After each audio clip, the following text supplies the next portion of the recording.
The cabin filter is located on the passenger side of the vehicle, under the glove box. Remove the two screws that secure the foam portion of the footwell roof.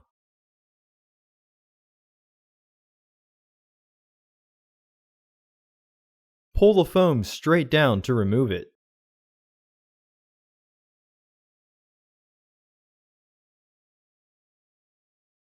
Remove the filter housing door by sliding the door to the right and then dropping it down.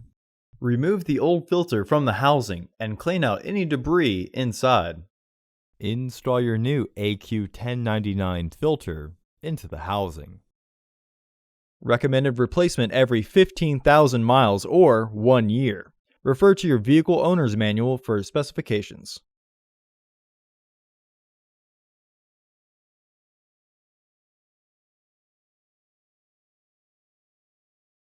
Reinstall the cover by aligning the tabs and slide to lock it into place.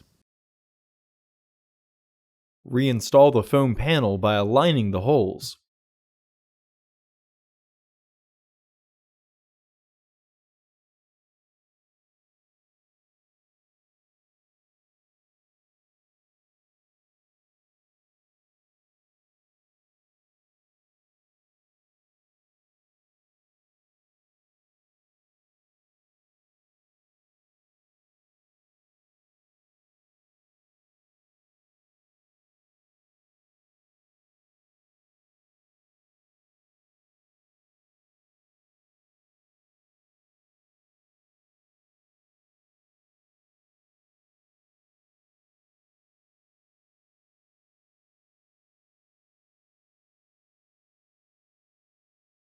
Reinstall the screws.